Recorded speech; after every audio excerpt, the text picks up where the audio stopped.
Top quality और consistent performance के लिए सिर्फ सिल्वर पंप्स। टॉप क्वालिटी और कंसिस्टेंट परफॉर्मेंस के लिए सिर्फ सिल्वर पंप्स, नाम याद रखना। मी काल वाहिन्यांवरती सकाळचा जो भोंगा आहे तो भुंकताना पाहिला की ज्यावेळी आमच्या महाराष्ट्राच्या खासदार महिला खासदार यांनी निशिकांत दुबे यांच्या विरुद्ध घोषणा दिल्या त्यावेळी एकनाथ शिंदे यांचे खासदार कुठे होते असा प्रश्न त्या सकाळच्या भुंकणाऱ्या भोंग्याने केला। मला त्यांना प्रतिप्रश्न करायचा आहे की संजय राऊत त्या भगिनींना विचारा त्यांच्या सोबत कोण होते, थोडीशी चौकशी करा। आपल्या पक्षाचे खासदार बुडाला पाय लावून कुठे पळाले होते, आपला एकतरी खासदार होता का त्यांच्या समवेत, आधी त्यांना विचारा आणि नंतर वाहिन्यांवरती प्रतिप्रश्न करा की एकनाथ शिंदेचे खासदार कोण होते। आम्ही पळपुटे नाही आहोत तुमच्या खासदारांसारखे। अरे तुम्ही सुद्धा त्या राज्यसभेत येता ना, तुमच्यात हिम्मत आहे का? त्या रणरागिणींसोबत आम्ही होतो की नाही हा प्रश्न तुम्ही त्यांना विचारा, मग तुम्हाला कळेल एकनाथ शिंदे यांचे खासदार कुठे होते। सर, काल राज्याचे मुख्यमंत्र्यांनी अशी माहिती मिळते की त्यांनी असं सांगितलं की जे वाचाळवीर मंत्री आहेत त्यांच्यासमोर पैशाच्या बॅगा समोर येतात, तर त्यामुळं मुख्यमंत्री स्वतः उद्विग्न आहेत। तर त्यांचं म्हणणं असं आहे की अशावरती कारवाई करण्याचा अधिकार अजित पवार किंवा संसदेचं अधिवेशन सुरू आहे। संसदेच्या कामकाजाबद्दल जर काही विचारलं तर मला जास्त चांगलं बोलता येईल।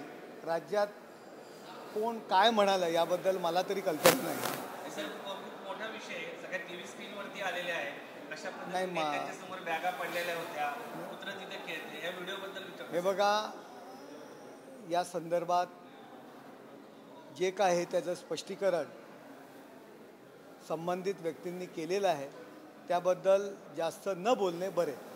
नाही सर, ज्या पद्धतीने कालची घटना आहे, एका कंत्राटदारांनी आत्महत्या केली, कारण त्याचं बिल मिळालं नाही। तुम्ही सरकारमध्ये आहात, तुमचा पक्ष सरकारमध्ये आहे, एखाद्या तरुणावर अशी परिस्थिती निर्माण होते, हे सरकार जाणतं आहे की नाही?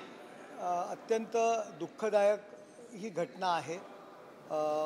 कामं केली तर वेळेत बिलं मिळायला पाहिजेत, त्याच्यामध्ये काय तांत्रिक अडचणी होत्या काय आहे हे तपासून पाहायला पाहिजे।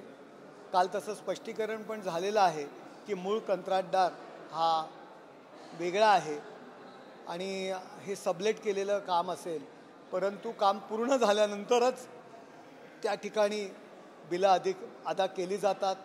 मूळ कंत्राटदाराला बिलं गेलीत का, त्यांनी पुढच्या सब कॉन्ट्रॅक्टरला बिलं दिली आहेत का, या सर्व बाबींची योग्य अशी पडताळणी करायला पाहिजे।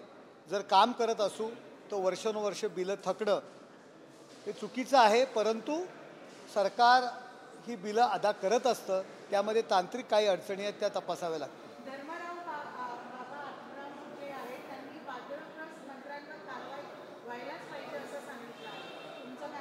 माझ्याकडनं कशाला वादग्रस्त स्टेटमेंट घ्यायला।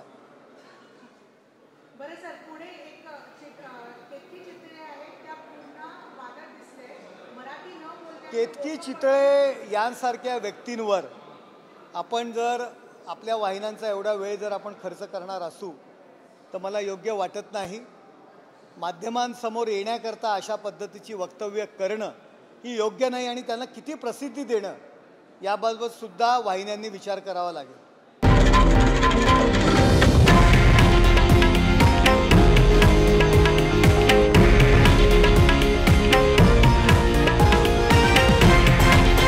हे आहे देशातील नंबर 1 न्यूज नेटवर्क आणि आपण पाहत आहात TV9 मराठी, एकमेव।